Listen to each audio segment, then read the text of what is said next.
Welcome to Friday's Nooncast of Arirang News. Here's our headlines for this hour. The number of dead or injured in the fighting between Israel-Hamas has surpassed 10,000. Following Hamas's attacks on Israel last Saturday, Israel has since dropped 6,000 bombs on the Gaza Strip. South Korea's economy in October isn't looking that bad. The slowdown is easing thanks to signs of rebound in exports and manufacturing production. But the military conflict in the Middle East is spurring economic uncertainty. Over in Washington, consumer price inflation has risen more than expected in September by 3.7%. That's mainly from a surge in gas and rent prices. More than 10,000 have been killed from the Israel-Hamas conflict.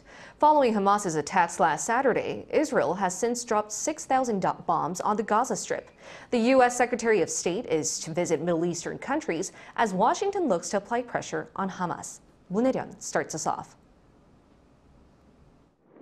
The death tolls in the fighting between Israel and Hamas continue to rise.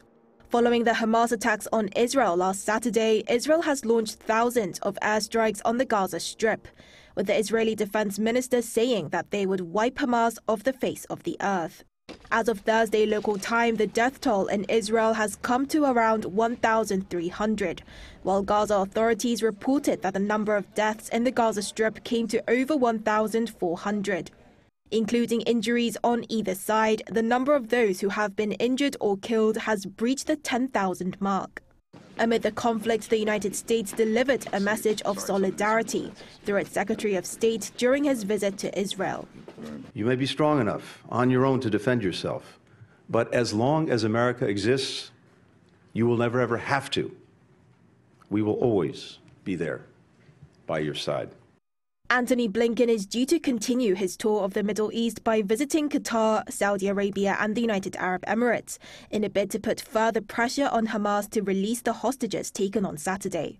With at least 25 Americans reported to be killed in the Hamas attacks, the U.S. is ramping up its support with plans to provide more monetary funding, as well as preparing a visit to Tel Aviv from its Defense Secretary Lloyd Austin on Friday.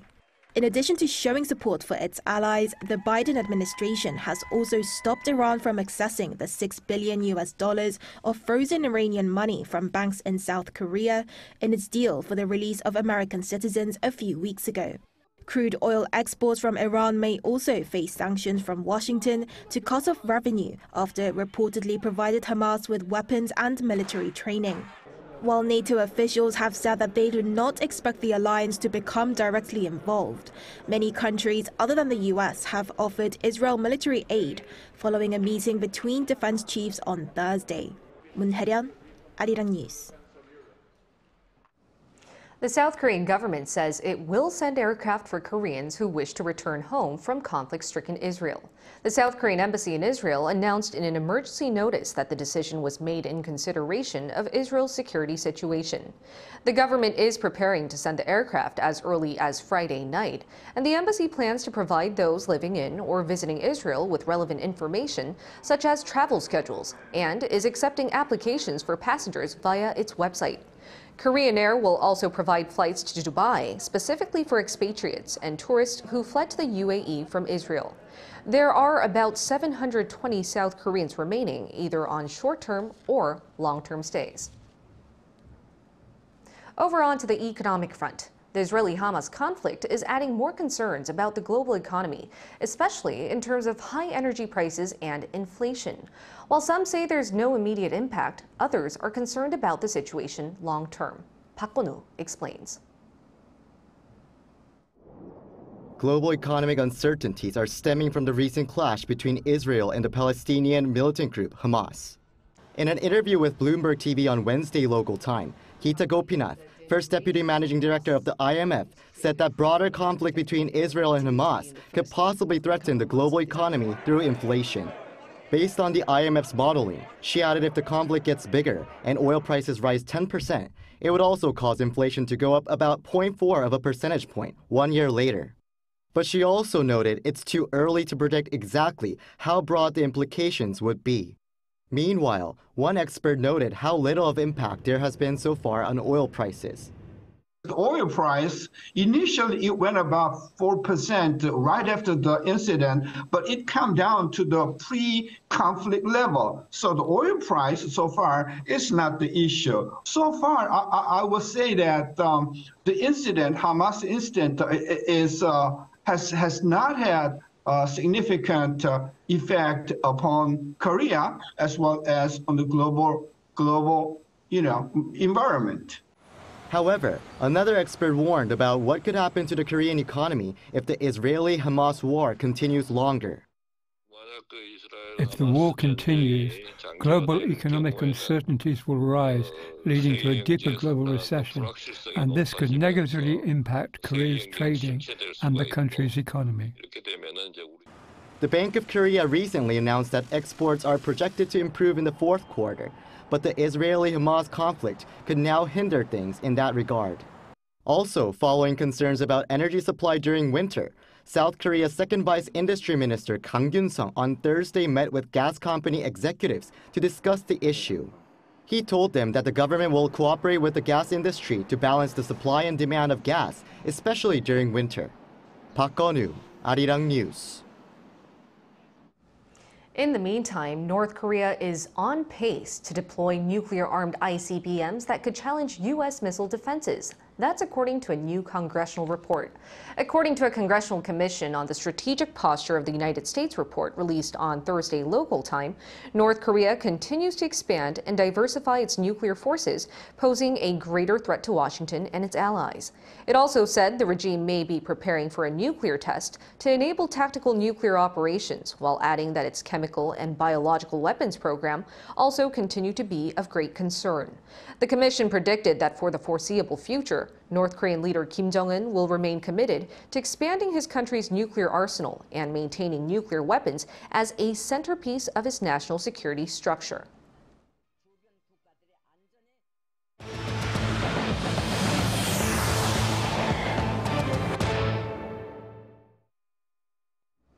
Moving on to news in Washington. Inflation in the U.S. rose higher than expected in the month of September due to higher gas and rent prices. However, food price inflation is at its lowest since March 2021. Lee Seung-jae with the latest figures. According to the latest data released Thursday by the U.S. Bureau of Labor Statistics, U.S. consumer prices remained high in September due to rising gas and rent costs.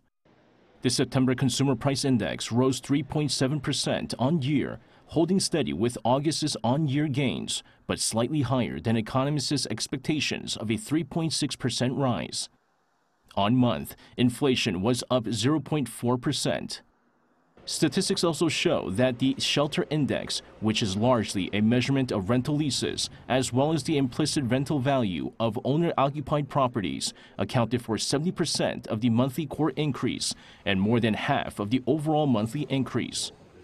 If the rise in shelter prices is removed from the overall CPI, core CPI rose just 0.1% for the month and is up 2% on year, the lowest annual increase that the index has recorded since March 2021.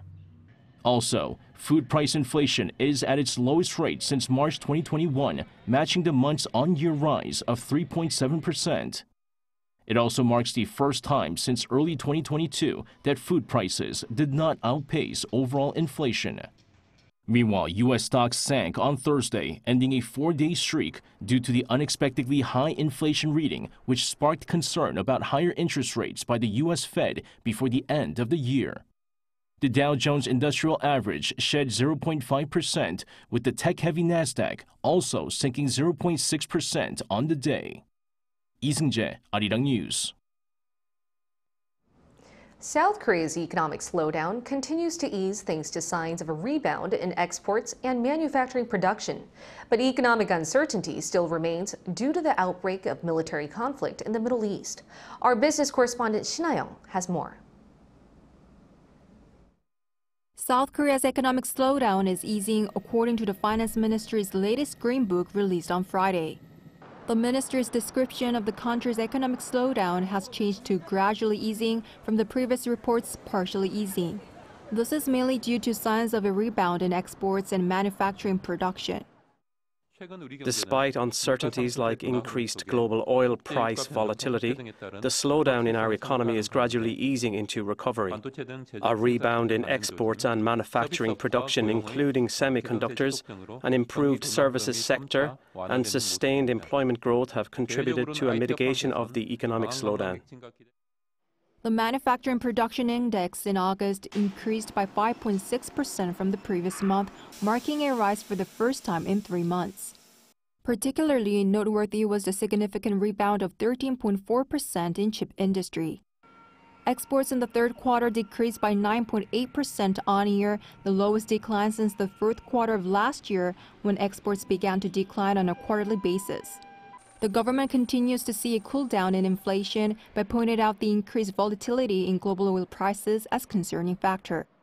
The government also expressed optimism about the increase in tourist numbers, citing last month's on-year growth of over 800% in the number of Chinese tourists visiting South Korea. On the other hand, it evaluated that uncertainties still remain due to the war in Ukraine and the outbreak of military conflict in the Middle East, as this could lead to more volatility in raw material prices. In response, the government plans to improve people's livelihoods, including controlling inflation by managing risks from both home and abroad. It also expressed its commitment to boosting domestic demand, investment, and exports while improving the economic structure. 신하영, Arirang News. The number of people employed in September here in South Korea has increased by more than 300,000 in a single year. That's after dropping for the past 2 previous months. Though the overall employment rate remains high, data shows fewer jobs in the manufacturing sector and for young adults. An Sung-jin has the details. According to Statistics Korea on Friday, 28.7 million people were employed in South Korea in September. That figure is an increase of more than 300,000 compared to the same month the year before. It's the first time since June that the on-year increase rate has exceeded 300,000 after the figure dipped to the 200,000 range in July and August. The employment rate last month reached a record high for any September since records began being compiled in 1982. The rate was mainly driven by workers in their 30s who saw an on-year increase of 1.5 percentage points, and those aged 60 and above, with the figure for that group rising 0.9 percentage points from last year. However, youth employment has continued its decline for the 11th consecutive month, with an on-year decrease of 89,000 for the 15 to 29 age bracket. An official from Statistics Korea attributed this to high youth employment last year and decreased population in that demographic, emphasizing the need to focus on the employment rate rather than the number. The number of people employed last September was high, and although that number decreased, it was due to the base effect. Also, a basic change in population structure should also be taken into consideration. Looking at individual sectors, employment in the healthcare and social assistance sector, as well as accommodation and restaurant services, saw an increase, while manufacturing and wholesale and retail sectors saw a dip. Not all manufacturing sectors are seeing a decline. Though digital products and metal processing are decreasing, the automotive and medical sectors are continuing to show an increasing trend in employment. And unemployment figures dropped to the lowest for any September since 2009 to 660,000. An Sung-jin, Arirang News. South Korea's artificial intelligence industry is also thriving.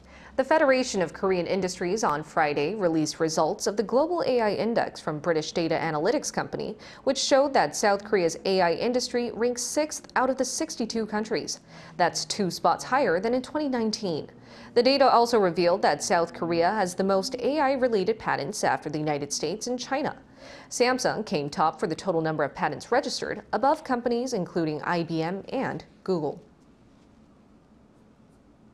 South Korea is dealing with regional imbalance, often caused by a declining population. In an effort to tackle this problem, cities and towns outside the capital Seoul are introducing what's being called loconomy to attract visitors and make the regions thrive. Lee Soo-jin explains. South Korea's towns and villages outside of Seoul are in danger of dying out. To try to prevent this, some areas are trying to revitalize themselves through loconomy, which involves businesses and products that reflect a region's unique characteristics. An expert said that spurring the local economy by attracting visitors with loconomy can help local businesses keeping the area alive. It's important to make sure that people living in the area want to stay there. Trying to directly increase the population is unrealistic. One place that has already been successful in using loconomy to draw visitors is Yangyang-gun County.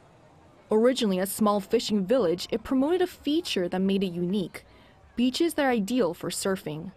Its surfing population has been steadily increasing, with nearly 470,000 visitors last year. And the economic impact of its surfing industry was estimated to have almost tripled last year compared to 2019. There are other places like this neighborhood in Incheon. They're highlighting their unique qualities in a bid to vitalize the local economy. Kaeong was once a bustling port area, but many began leaving the neighborhood in favor of more modern areas. A local group decided to save it from dying out by emphasizing the very characteristic that many saw as a problem: its old-fashionedness, also reflected in the old corner shops scattered across the village. I believe that once Gehang's economy improves and the old corner shop owners make money, they'll pass on their businesses to their children, and then the neighborhood will have a lasting history. So instead of demolishing these shops, their old-fashionedness was promoted through galleries and social media to attract visitors, and this has already proven effective.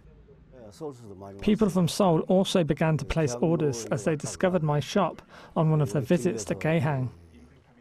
Keeping with the retro trend of the area, he also designed the vintage logo of the local beer, which began selling its own merchandise after it saw a rise in visitors from people who come just to drink Gehang beer. While the locals are well aware that there is still much work to be done before Gehang's revival reaches the level of places like Yangyang, both are a testament to how loconomy is creating real economic value. 이수진, Arirang News. The twin baby pandas that were born this July in South Korea finally got their names on Thursday after a public contest. Iuni went out to introduce Ruibao and Huibao. Everland, the country's largest theme park, has decided to name its twin baby pandas Ruibao, meaning wise treasure, and Huibao, meaning shining treasure. Announced on Thursday, the names were chosen following a public contest, which took place from August 24th to October 6th.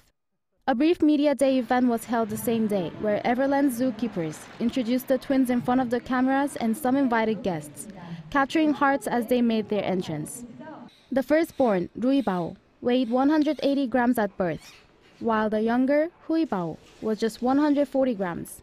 The twins now weigh over 5 kilograms, with the weight being put on in only 100 days. We had never raised twins before, so we were quite nervous. However, watching them grow has made me happy, and it seems that many people following us on social media have also been very happy. The twins' parents are Aibao and Robao, and the twins have an elder sister, Fubao, the first giant panda bred naturally in Korea. After the sensational birth of the twins, Everland ran the naming contest in which approximately 20,000 people participated, submitting more than 40,000 names. Out of the 10 finalists, 700,000 participants' votes finalized the 2 names, reflecting the popularity of the panda family. Considering that it is challenging for the mother Aibao to take care of both babies at the same time, the twins had to take turns being fed by Aibao and also being given formula milk. This is currently on a 10-day rotation. However, starting from around 4-month-old, when they start walking steadily, they will both be cared for by their mother. They have now opened their eyes and are starting to grow their teeth. Once they start walking well, which is expected at around 4 months, they will return to their mother. And if they follow her well enough, they can be introduced to the public. Coming together on such a meaningful day, my children were very excited, and I also felt very happy today. Hopefully, the twins will have grown healthy enough to adapt to the external environment and be ready to meet the public next year. Ian Hee, Arirang News. The 2023 Korean National Sports Festival begins on Friday in Jeollanam-do province. It is the first time in 15 years that the southwestern province is hosting the event. Some 28,000 athletes from across the country, as well as around 1,500 overseas Korean athletes, will participate in a total of 49 sports, including fencing and swimming. Among those competing are athletes who've excelled at the recent Asian Games in Hangzhou, such as swimmer Hwang Sun-woo and high jumper Woo Sang-hyuk.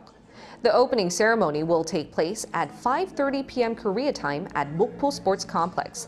The festival will run until October 19th.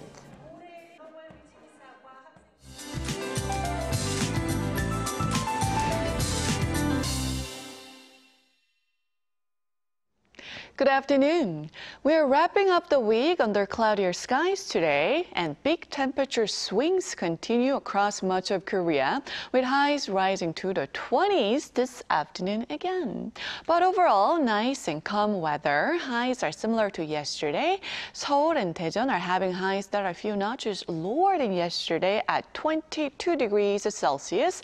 Gyeongju and Busan see highs at 24 degrees. Then there's rain in the forecast for Saturday, mainly in central parts of the country.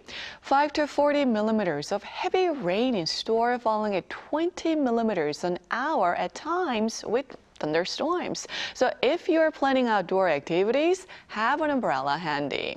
An umbrella and jacket are what you need if you're in the capital area. Or you can change outdoor plans to Sunday, as sunshine returns on Sunday with warmer afternoon highs.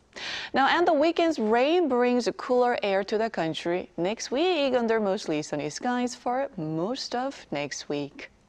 That's Korea for you, and here's a look at the international weather conditions.